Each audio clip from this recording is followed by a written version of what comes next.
without exemption. I planned each charted course, each careful step along the highway, and more, much more than this, I did it my way. You know, I can't think of a better song to end this current administration than My Way. The end is near. Yes, it is. Yes, it is. Just less than, I don't know, about 24 hours from now, we will have a new administration. We can take a deep breath and we're all looking forward to that. So prophetic words, whoever wrote, I think that was Danny Thomas, actually, who wrote My Way. All right, Leanne, Lindsay, Peggy Berryhill here with you on Peggy's Place this morning. I hope that brought a smile to your face. Or maybe you're a Sinatra fan, so it brought even a bigger smile. So we got this morning, we're going to talk with Scott and Tree Mercer of Mendonoma Whale and Seal Study. That should be a lot of fun.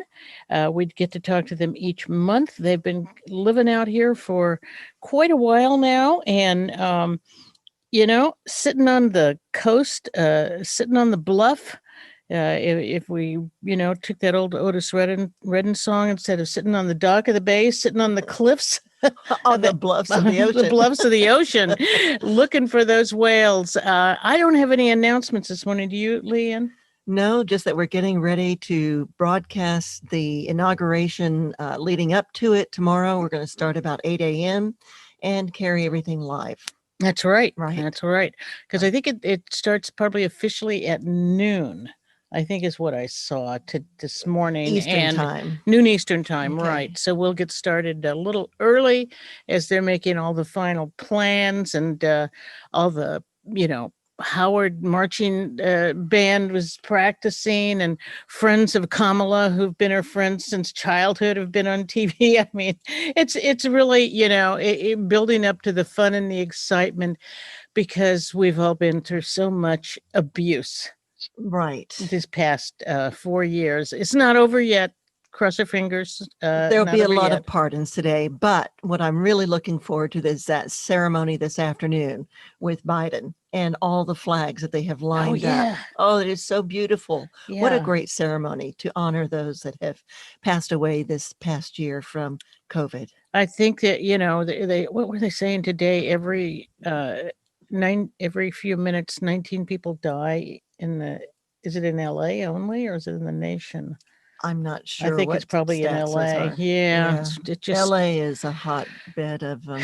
Yeah. So you guys will please, once again, wear those masks and wash the hands. All the stuff that we got to do. Yeah. So, Mr. Mercer, are you there?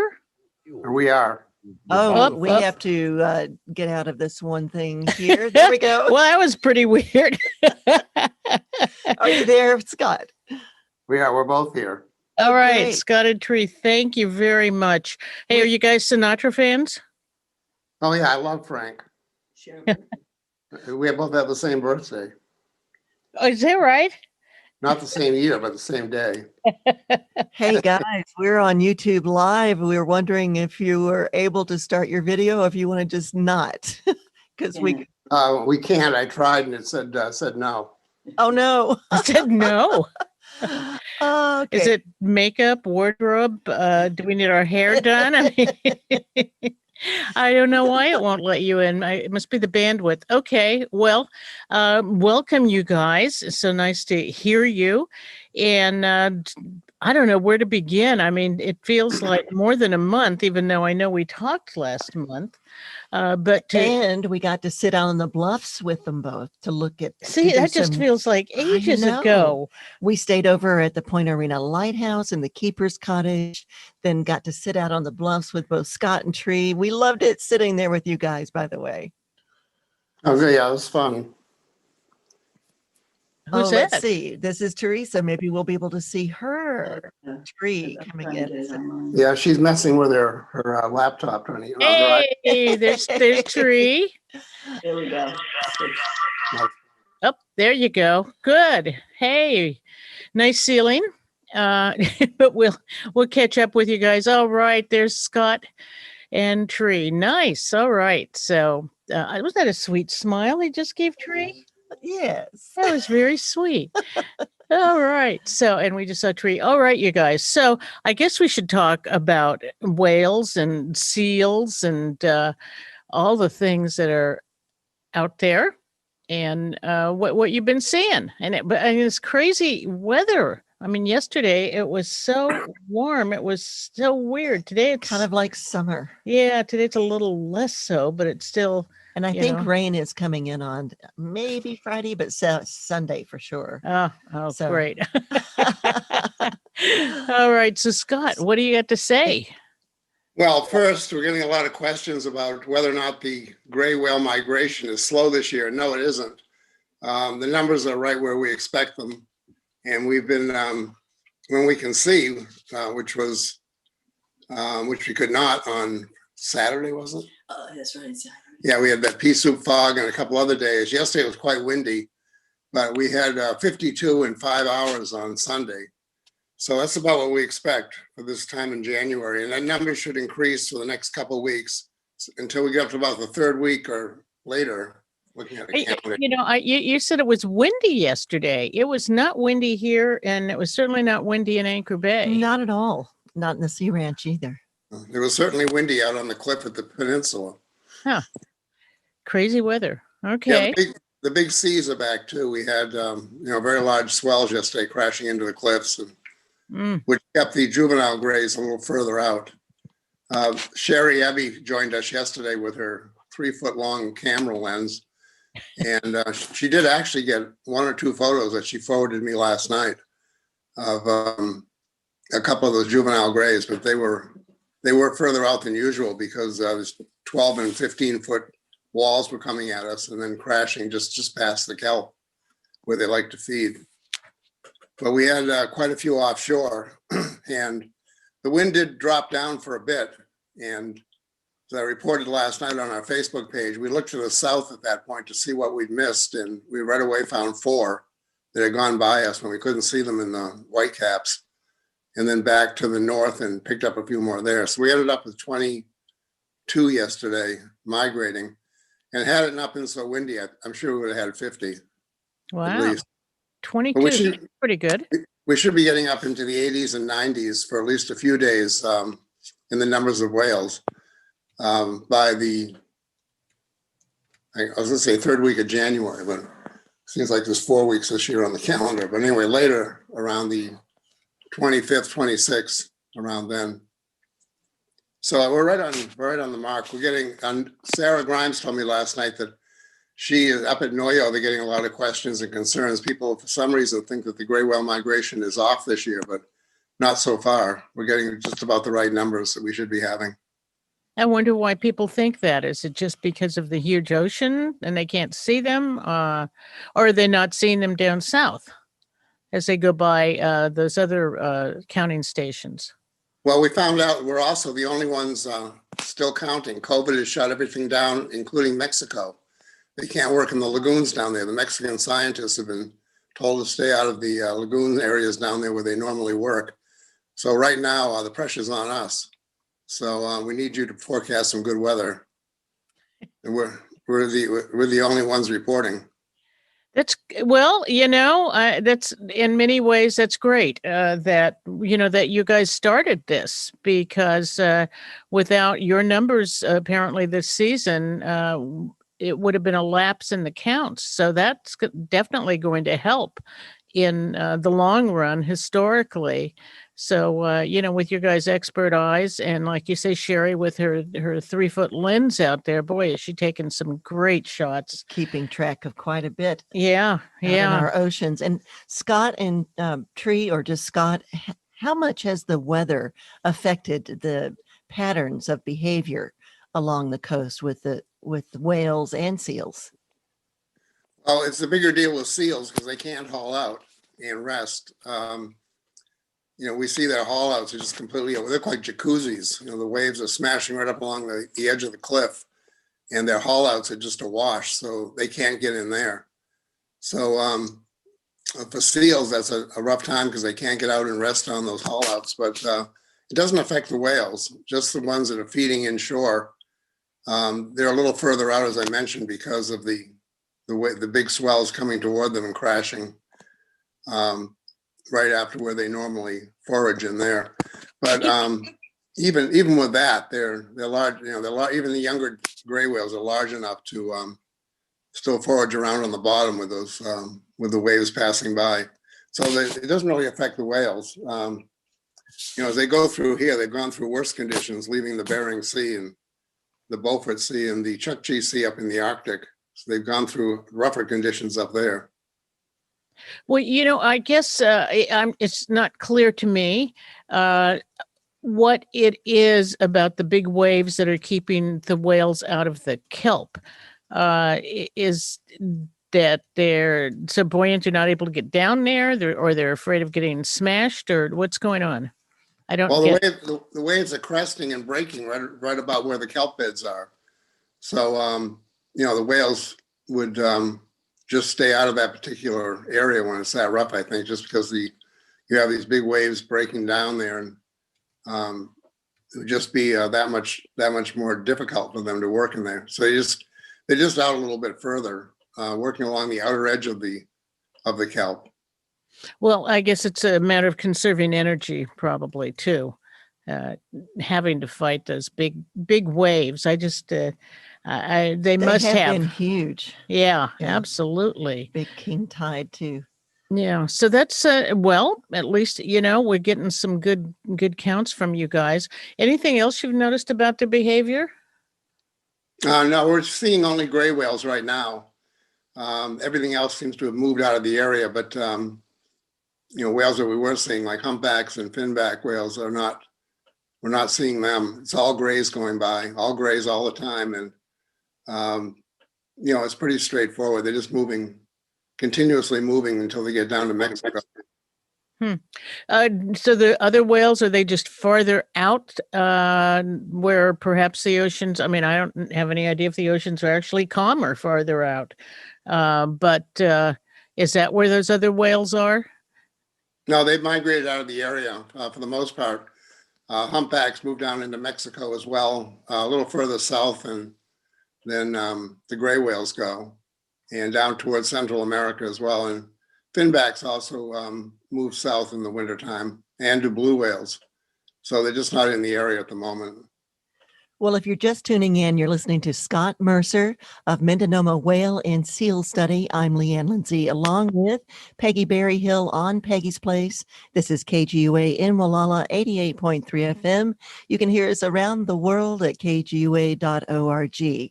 And I think it would be good at this point in time just to let our listeners know a bit more about your Mendonoma Whale and Seal Study, as well as a little bit about your backgrounds. Okay, we started this in 2013, right before we spent our first winter out here, which was 2014. And that was when Tree decided she was going to retire. And we were wondering what we would do out here for 3 or 4 months of the year, which has now become a year-round endeavor. But we're great I knew there were gray whales going by, so going by it because I had taught about them at the University of New Hampshire and in some other college programs, but I wasn't aware at the time or just how accessible they would be. And then when we did come out here in 2014, we walked out to the lighthouse, and I knew Ty Moore a little, and we never actually met, but I walked up and asked where he was, and he was in his office there. Anyway, he came out, and at that point, it was quite a windy day, but we saw a blow then. That was January of 2014. And so we decided to set up just outside of the lighthouse gates. And we've been doing that. We've moved once or twice to a better spot, but we've been doing that now for the 7th or 8th. This will be the 8th season that we've been sitting out in various areas counting whales. Wow, it's great. And for those of you who don't know, Ty Moore was at that point the head of the Point Arena Lighthouse. And well, of course, now Mark Hancock is executive director of the Lighthouse. But seeing the whales where you guys, actually, let me start with your listeners. If you happen to see two people sitting in chairs and they have big binoculars and they're somewhere on the bluff, often by the Point Arena Lighthouse or somewhere south, maybe by Iverson or sometimes down at Sea Ranch, it's probably Scott and Tree watching the whales, and you are more than welcome. They invite you to come over and talk with them, because they can watch those whales and talk at the same time. As we know, we're sitting there with them on the coast last month and on other occasions. It's amazing to me, but their eyes are so trained that they can see through all of the water. They can see these blows. And I think there was, when we were with you guys, was that last month, Leanne? It was. It does seem far, far away. So much has happened since. I know. And then, but the whales were very feeding fairly close offshore. They were, but and we only saw one that day because there were big tides. Waves that day, and it was really cold and windy that day. The storm was moving in. Yeah, you saw right where they like to forage, right in close there by the cliff, just right by the kelp beds. So we were saying before, when you have these big swells coming in and then cresting right there and smashing down, you can see why the whales don't want to be cruising through there right then. Mm-hmm. So, yeah. You two sitting there remind me of those two DJs that always got into so much trouble. I can't think of their names right now. You know who they are. Well, we don't get into trouble. Not to say that we're trying to be good girls. We're not. We're just, we laugh a lot, though. So anyway, so you've been seeing all these whales, and it's also the seals and the sea lions. We had Sarah Bogart on Friday on Peggy's Place, and she was a citizen scientist who you guys know well. And we were talking about the seals and the big surf. And the next day, there was a big video that came out about all the seals and sea lions out there surfing. Have you ever seen them surf? Yeah, we see sea lions leaping around like that quite a bit, and we see them playing in the big swells. It's funny because when they're inside the swell, you can see them. Not just sort of a silhouette. Sometimes they're going up into the top of the swell, and then they pop out the very top of the wave before it breaks. Other times they're going horizontally through the wave, which is always fun to watch, but they're very fast. Through what you mean? What do they call that when you're surfing? The tube, the tunnel, what is that called? The tube? Yeah. So they do that too? Well, I haven't really seen them shooting the tube yet, but they are. That's it, shooting the tube. Riding the nose, but they're doing that. They're going horizontally through there, and they always know just when to get out of the top of the wave before it crests, rolls over and breaks. Now, this may be a naive question, but are there porpoises or dolphins in the area too? Do they ever intermingle if there are? Well, once in a while, we'll see harbor porpoise, and we pass that information on to Golden Gate. What is it? Bill's program. Golden Gate Golden Gate Cetacean Research, I think it is. We all got to get our cheat cards out this morning. Bill Keenan's program. He's the one that's also keeping track of the bottlenose dolphins moving to the north. We've been contributing to his work now since the last 5 or 6 years too, as have other people along the coast here. And why are they moving to the north? Probably climate change. Uh-huh. Sherry Tarantino, who you probably remember, she worked at the Lighthouse and also St. Oars, but she has gone up to Seattle, and she's another local here who still contributing data down here. She's working for one of the orca conservation groups up there, and she's running it. And she got a photo one day from her balcony of some dolphins that she thought were common dolphins, and she sent them to me, and I thought they were bottlenose, so I sent them down to Bill Keener, and he identified them immediately as bottlenose, and that was the furthest north report of that was in Puget Sound, of bottlenose dolphins that were normally being seen only in Southern California. Wow. Hey, well, speaking of dolphins, the big dolphins, the orcas, wasn't there a big report of a pod of orcas that returned up to the was the Puget Sound area? They hadn't been there in 24 years, something like that. Is that climate change also? I don't know. You got me with that one. I haven't heard that report. Oh, okay. I know about the blue whales in the Indian Ocean, but I hadn't heard about this group. I don't think. Well, I'd like to ask about some of the threats that might be out there that are endangering the whale population and seal populations. Well, still nets and entanglements and ship strikes are the biggest concern with the large whales. With seals, we do see seals every now and then with gashes on them from boat propellers. That's once in a great while. We see whales that are marked up a little bit more, have cuts and gashes on them. So nationwide here, and worldwide, ship strikes and entanglements in gear are the number one and number two causes of death and injury in those large animals.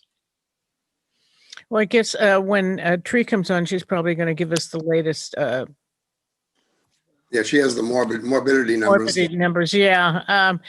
But Leanne was just looking up, although this is the official last day of the Trump administration. Yeah, I just couldn't say it. I know, but I have been hearing all the last minute things that they're going to be doing besides just doing the pardoning. And a lot of that is the oil and gas leases and drilling, future drilling that they're trying to get past today. Have you heard anything about any of that, Scott, along the Pacific Northwest? No, I've been mostly focused on what he has planned for the Arctic National Wildlife Refuge that Jimmy Carter put in. Right. What's interesting up there is the big oil companies don't want any part of it. And so far, the only company who has really shown any interest is a local Alaskan company, which doesn't really have the revenue or the equipment to do what Shell or Exxon or some of those would have done. But they've seen the future, and they're investing more and more of their money. The large oil companies are in the future technologies, and not so much in trying to drill in the Arctic. Drilling in the Arctic hasn't worked too well for. You remember Shell Oil had one of their platforms tip a few years ago out there while they were trying to get it set up in the rough seas. Well, that's one thing that we have to be thankful for is that it's very clear that corporations, to quite a degree, have shown a change in leadership, and they have moved to a lot. They're not doing the kinds of things that this current president and some of his people would like them to do. And in fact, a lot of them have withdrawn support from the Trump administration and the Republicans. So that's a good move, a really good move. We've seen that happening now throughout the so many of these big corporations.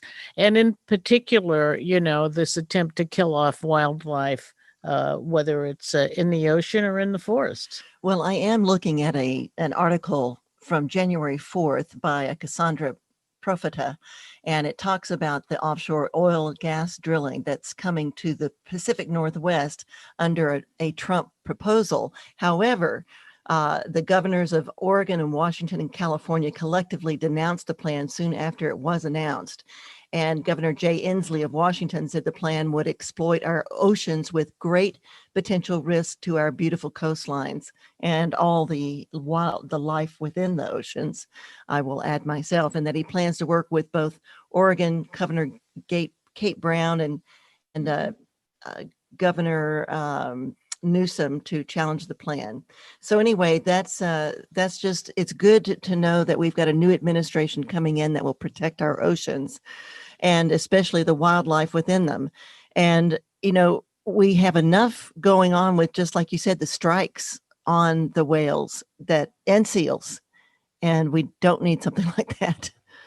Well, it's going to be even harder. Excuse me, harder with Deb Haaland, as soon as she gets confirmed head of the Department of the Interior. So, wonderful Pueblo lawmaker, and but it was very clear that a lot of the things that this administration has tried to do, particularly in its last month, having to do, whether it's the drilling or the killing of wolves or any number of horrendous actions they wanted, they're empty.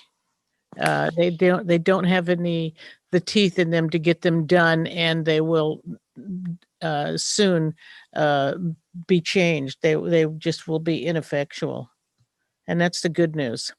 So let's get back to, if you don't mind, about what's going on right here at our coast. And how do you feel, though, having been here now? I know it was not your plan to be here. I mean, this year none of us planned for this year, but to have been here all year long and seeing all the changes, are you glad you've been able to do that rather than just coming in a few months a year? Yeah, it was interesting being here during the summer and seeing the gray whales that we had only had reported to us in the past. I was looking at some of my photos last night, and I have some from August taken off of Saunders Reef, and also from the lighthouse that I took, and some photos that Sherry took, in August, the middle of summer. So I have friends on the East Coast, when I tell them what we're doing, and they're saying, well, you don't have gray whales in the summer, do you? And I'm telling you, yes, we do. And in fact, Tree and I presented virtually at a conference a few months ago, West Coast Naturalists, or another one I can't remember the name of, but about these year-round grays that we have off the coast here, because it's the same thing that I thought before we came out here, was that that's what I always taught, was the gray whales go south and then they go north, and they feed up in the north, and they give birth and mate in the south. And until we got here and began studying them, then we found out that wasn't the case. You can imagine our surprise, I think the second winter we were here, when we realized that during the migration that we had whales going north here during the south migration. And then we realized that those were whales that weren't migrating. They were the ones that are staying put here and feeding. So it took us a while to unravel that from our preconceived notions and what the books were telling us, and even what I'd been teaching for years. And then we started putting it together and seeing more feeding gray whales off of Manchester Beach and in the winter. What they were doing was going back and forth along the peninsula. So we were surprised at first to see gray whales during the southbound migration, to see whales going north. There's one thing I wanted to follow up with on a question that Leanne asked about dangers. And I was talking about ship strikes and entanglements. The Dr. Michael Moore from the Woods Hole Oceanographic Institute a few years ago did a study on how many whales are being killed in ship strikes and nets. And it is more whales than if the United States had a whaling industry, where there was an industry here taking whales. There are more whales being killed in nets and ship strikes than this country would be allowed to take in a whaling industry. So, we're still killing whales, even though we think we're protecting them. So that's not going to change until we can change those type of nets that you have talked about. I don't know about the ship strikes, how they're going to change that, since the whales there seems to be a reason that that's a shipping lane, because the whales like traveling out there too. So there's something to that. But you have been talking to us quite a bit about changing the type of nets. Have you seen any progress in that area? And also crab fishing. I think during the Ocean Life Symposium, you brought up something about the types of crab fishing that are without the ropes that go to the top. Yeah, Zach Cliver actually spoke for a half hour during the symposium about right whales, and then he segued into the ropeless gear, right? Which are trying to get instituted on the East Coast because of the bass lobstering industry, and in both the United States and Canada, in Nova Scotia and out here with the crab gear. They're making some great advances in that. There's still some skepticism, or a great deal of skepticism, in the crabbing and lobstering business, but the work that they're doing back there, it's the technology is coming along and doing. I'm hopeful the price will come down and the confidence in the gear will rise soon, and we can start seeing that used on an experimental basis, and then give the industry more confidence in it. Well, it'd also be great if there would be some way to give the industry some help in making that switch over, because, that as, in terms of your costs, I mean, it's hard living anyway to make your living off of the ocean like that. And so to have to switch out all your gear, that's going to be quite costly. So maybe there'll be also some way to help, an incentive to change to the newer gear, because that's just a lot of money. And I know when you're speaking about you brought up the crab nets, we're all thrilled that crab is soon going to be returning to our tables. But, all of that, I mean, is such hard life. I have such respect for all of these fishermen who and people who make their living out there on the ocean. And Scott, you used to be out on the Atlantic giving tours, but I mean, that ocean, the wind and the doesn't wait for anybody, the wind and the seas. And when you're out there trying to make your living, it's a tough way to do it. Yeah, I did some commercial fishing and lobstering, going out on those boats because I wanted to see how it worked. And also, I was amazed when I went out there that those guys ever had time to radio us when they'd see whales and let us know where whales were, because I could have been in a Walmart for 8 hours. The amount of time I was able to look out at the ocean, you're just so busy hauling nets and watching out for yourself and not getting not getting tripped up in the gear that's on the deck, and unloading traps and pulling fish out of nets and all of that. I was so impressive. Those guys had time to look around every now and then and give us a radio call about where whales were. Like I said, I could have been in a department store or working in a warehouse that whole time for the amount of time I had to look at the water. Yeah, very, very, very hard work. Plus the boat's heaving back and forth while you're doing it, which doesn't help any. I don't know how you guys do it. I don't think I could do that, be out on the ocean, way out on the ocean like that. No. No shore in sight. Going down steep waves too, if you get into that situation. Nope. 15 foot is the most I've ever been on, and that was more than enough in a sailboat. Anyway, so what else have you got for us today, Scott? By the way, it's time again to remind people you're listening to Peggy's Place this morning, and we're talking with Scott, and soon we'll be talking with Tree Mercer, who are Mendonoma whale and seal study. And because of, as with all of us, their life changed this year, they usually go back east to Maine and then come back out here. But they've been here a whole year and been able to witness a lot of things that they hadn't seen before. And Scott, before we get into that, I just want to make a little correction for our audience too, that this morning when I was listening to NPR, I did hear something about potential lease of the Pacific Northwest, but that article I read from earlier, I realized just at the end of what we were talking about, that was an article from 2018, but I am looking at an article just from a couple of days ago from US News, and it says that Biden would halt new oil and gas leases on federal lands and waters, whether that be Pacific Northwest or up in Alaska. So I just wanted to circle back to that and make that correction. Yes, thank you. So it's very important to do that. Right. So thank you. So Scott, take it away. Something I wanted to say to Peggy. I heard you last week talking about the Alamo and Andrew Jackson or Johnson. I get them confused. Jackson. And you're giving Trump a little too much credit. He knows, he doesn't know anything about history or biology or anything else. But after the inauguration, Steve Bannon said to him, "You remind me of Andrew Jackson." Now, Trump had no idea who Andrew Jackson was, but that's all he had to hear. So right after that, that portrait went up in the Oval Office. Steve Bannon did that. Well, I thought I had read, and it was probably just PR, that, I mean, he did admire him. They were both, Jackson was into real estate. He hated Indians. Trump hates Indians because they took away money from his casinos. And the point I was really, though, making about the Alamo was just that they love symbols.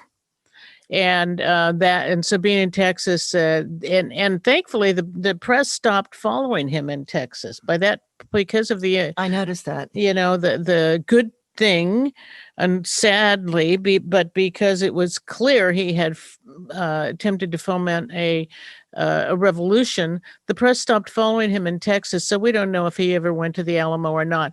But to people like, a reality star, that kind of symbol is the point I was trying to make in that, why he would go to some place of the great frontiers, white men fighting against all odds, kind of symbolism of that. Anyway, we don't need to go there anymore, but that's interesting that Steve Bannon, who's probably getting some sort of pardon today. The good news is that I also have heard that Trump really can't pardon himself. So really, yeah, well, he can do it, but it will just add to the impeachment charges against him of an illegal action. I did hear that he could do it, not just announce it live that people can hear, but he could write a note, and that it could, any way that he wants to leave a message that he's done this pardon for anybody. Yeah, could be the way that he does it. Sorry, we got off track. Yeah, I'm waiting for the spin on that, because we heard for 4 years that anything he did wrong was fake news. So what is he pardoning? If it was all fake news, who and what is he pardoning? We shall see. We're waiting for the day to unfold. And since we're here with you, let's get back to talking about whales and seals for the next few minutes before Tree takes over. Well, it's probably time for Tree. It's 20 of 10. So what do you think, Scott? You have something else to share, or should we talk to Tree? I was trying to remember our old friend Howard Garrett, who you two know well, and I know very well. He held a symposium last weekend, a weekend before last, up from Friday Harbor. And there was some points they made. I was going to try to remember to tell you. But, is there a way to find this online, this symposium? I think they were going to put it, it was all day Saturday, and I think they were going to put it on eventually on YouTube. Do you know what the name of it was? I can look it up real quick. The Way of Whales, I think it was called. The Way of Whales. I like that. Oh, yeah. Beautiful. Yeah, I've been to Friday Harbor. I got to go over there with Sharon and Tom Albert, and Susan and I did a few years ago, spent, several days out in the Straits of Juan de Fuca with them. And now we spent the night at Friday Harbor. It was really nice. Beautiful up there. His brother, Ken Balcom, the famous orca biologist, he just finagled a ranch, which is partly on the Elwha River, which is an important salmon breeding ground. And that's one reason he bought the ranch, was to protect that part of the Elwha River, which is important to the salmon. I think that's one thing I was going to tell you. But anyway, before I bring up more things I can't remember the details of, here's Tree. That's just the way it is right now. I mean, we're lucky if we can remember anything for 2 seconds. There's Tree. Hey, good morning, Tree. Hello, good morning. With your long COVID hair. Exactly. Here I am. All right. So you're just smiling. Good How are morning. you? Doing well, thank you. How about you? Doing good. Doing good. Good. All right, I have some of our numbers to report. Finally, okay. So in November, we had sighted 4 southbound gray whales. In December, we had a total of 35 southbound. And in January, so far, up until yesterday, 182. So our total for what we call this season, to be the 2020-21 season, is 221 southbound gray whales. Now, to do a little comparison of this season to the previous two seasons, I'll go back to 2018-19. At this point, I was able to go right to the date, January 18th. To date, in the 2 years prior, we had 211 southbound. So we're actually, 10 ahead this year. However, last year, 2019 to 2020, we were already up to 290. So that's what Scott was saying, that our numbers aren't drastically off or lower than usual, when we compared it to the previous 2 years. These days. Oh, I was just going to say the weather. I mean, these big waves could make a difference too in how much you're actually seeing. Absolutely. It plays a really important role in what we can see. We've had dense fog last week, which knocked out a couple of days. That was amazingly dense fog. Oh, yes. Yes. Yeah, it would retreat just a little bit, but still not give us enough, enough area to see the whales. So it was pretty challenging last week. But other than that, we've been, doing all right. All right. Well, so that's your gray whale count. What else? You always also give us the sad morbidity rates as well. Yes, that is true. I always keep very up to date with the unusual mortality event, UME, which was declared in May of 2019 because such high numbers of sadly dead gray whales were washing ashore all along the coast of both Mexico, United States, and Canada. So NOAA declared this UME, and every month they do an update.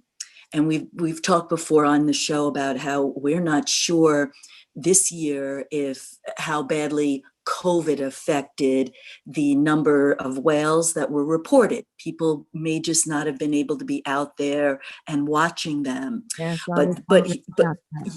Yeah.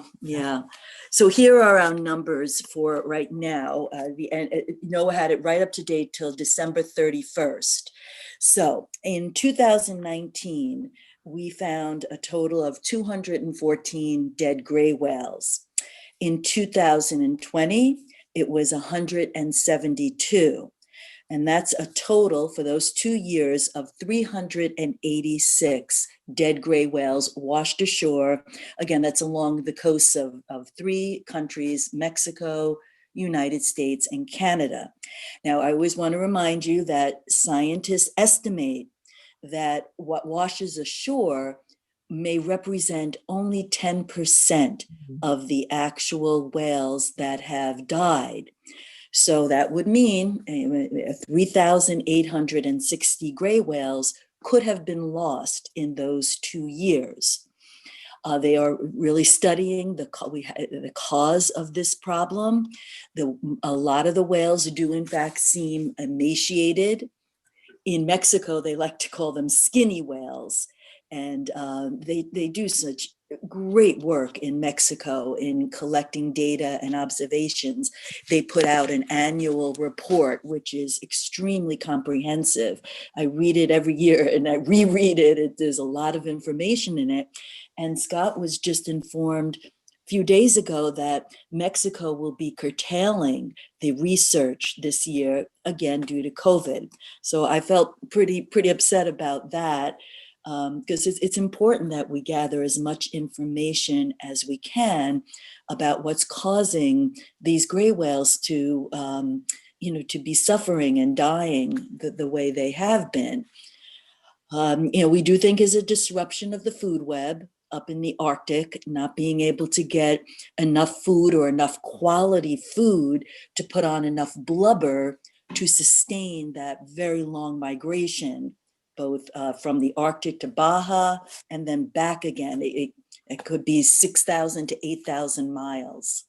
And you need that historical data of comparison of previous years too. So for the 2 years prior to the last ones you were just talking about, how does that stack up as far as do you have those numbers to show what the difference is?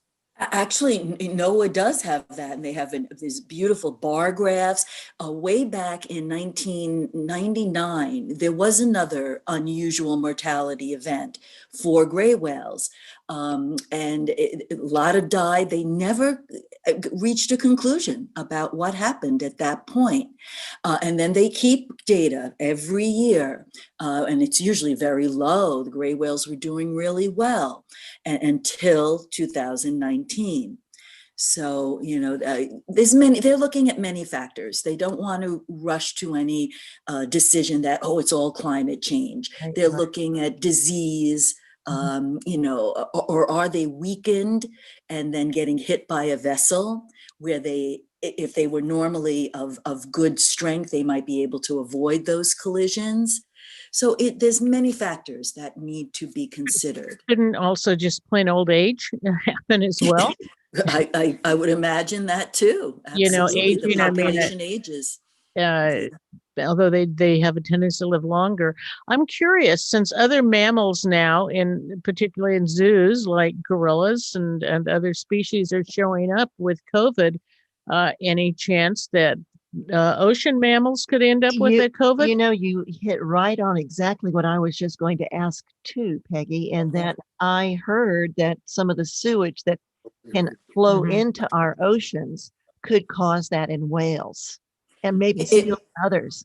They're definitely viruses and probably bacterial infections that can be passed, amongst the species of marine mammal. That is definitely a possibility. COVID, exactly. I don't think that has shown up in any of the dead whales that they've studied. Let me follow up though with a question about COVID, since you're both scientists, and about mammals, our species in general. Are you alarmed and concerned for the human species with the COVID? It's only been here a year. They're showing other strains are mutating. So as a species, should we be alarmed? They are showing some of those vaccines to be working on the strains, the other strains that are developing. So at least for that. My concern, I hate to be so doom and gloom, but my concern is, this year we had the COVID. I wonder what other viruses are going to appear, down in the future, because we've altered the climate so drastically. And I think that's in the back of my mind. Will there be others?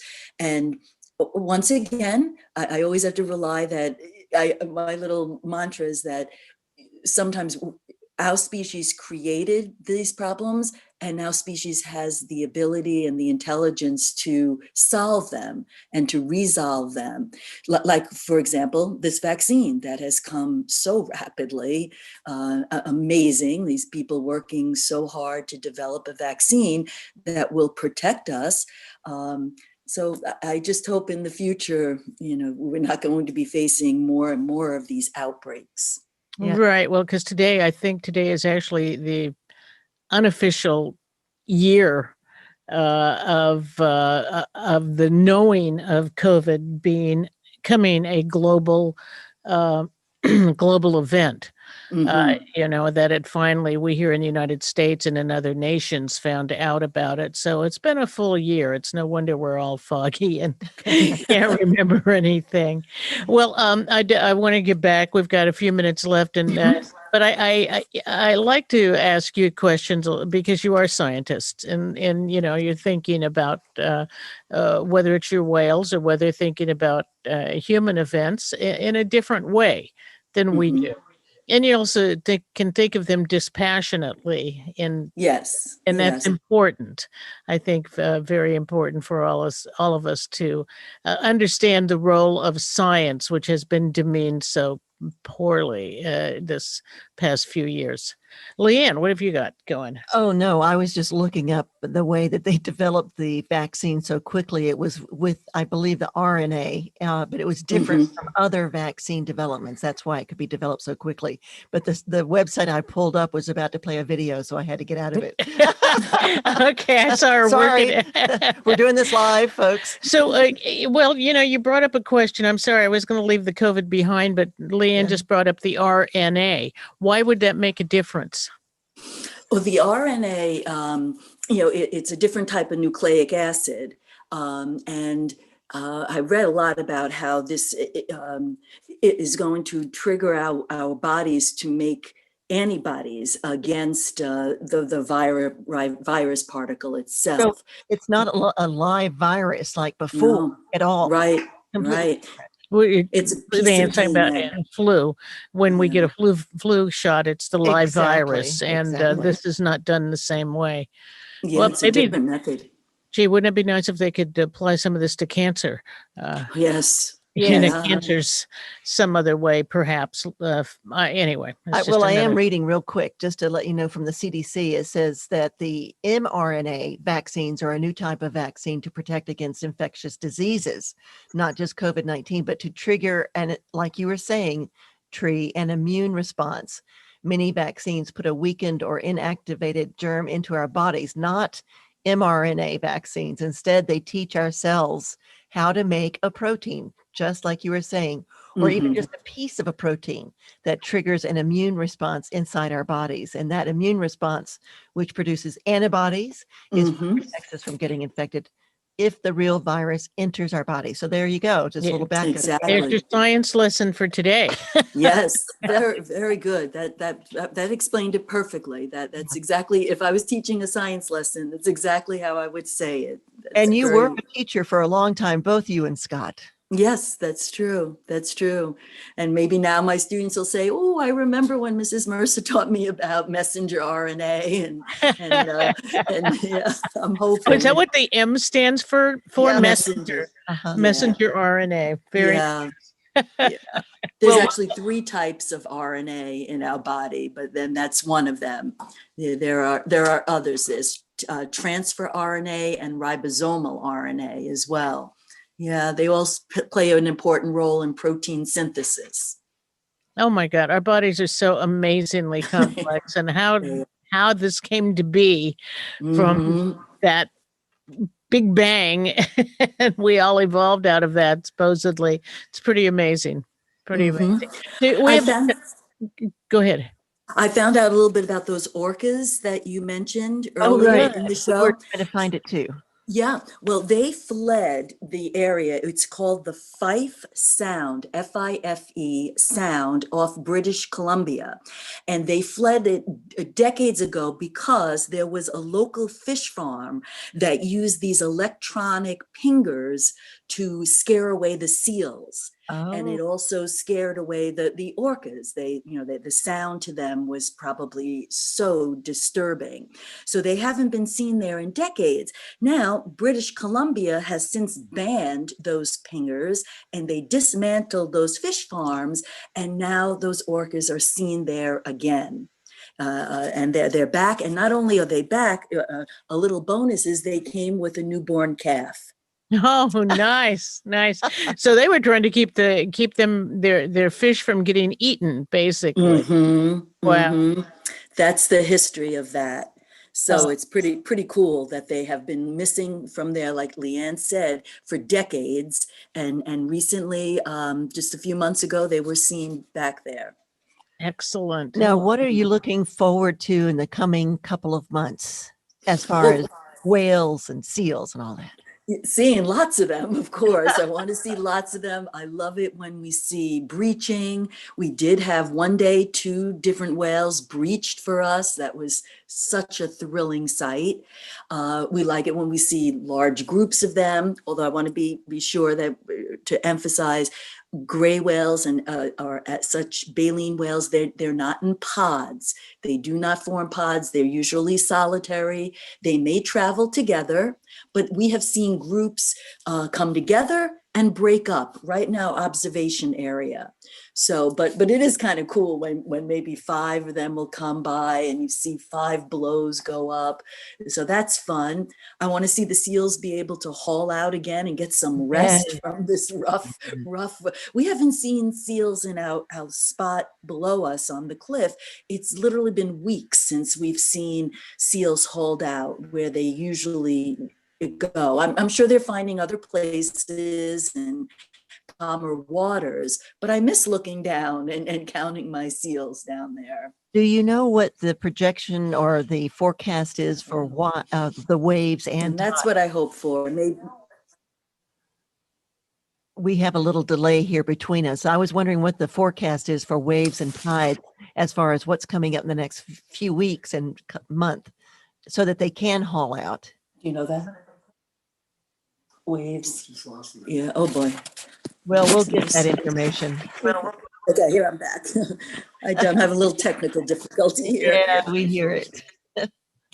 Yeah, if storms, this is the stormy time. So if storms come from the Pacific Northwest, it could bring a lot of high seas and big waves too. Well, this is the time of year we really rely on rain, and I don't think we've even had a total of 10 inches of rain so far. They're calling it the La Nina effect. Oh, yeah, instead of the other, which is a lack of rain. Yeah. And we certainly need it. No, it's not good. Susan, as you know, is a surveyor, and she says that, even after it rains, but when she's digging into the dirt, not that far down in inches, it's just dry. All dry again. Exactly. All dry. Exactly. Terrible. So we hope for that. Well, we're out of time. Again. I can't believe it. We're out of time. You guys. Scott says that you and Leanne remind him of Opie and Anthony. Opie and Anthony. And you're going to explain that. So who's Opie and who's Anthony? Exactly. Come on, Scott. You got 10 seconds, Scott. You can't do it. You can't do it in 10 seconds. All right, we'll look it up. All right, Scott and Tree, thank you so much. We'll look for your long eyes out there on the ocean, looking for your next report. And we'll be talking soon. Sounds good. Thank you very much, as always. And that will conclude Peggy's Place for today. I'm Leanne Lindsay, along with Peggy Berryhill on Peggy's Place. Also known as Opie and Anthony. This is KGUA in Wallala 88.3 FM. And now where are we going, Peggy? We are going to New Mexico, to KUNM in Albuquerque, New Mexico, to listen to Native America Calling live. And we'll be back with the rest of our shows today. Today is Tuesday. Dr. Michio Kaku at 11. Thanks for listening.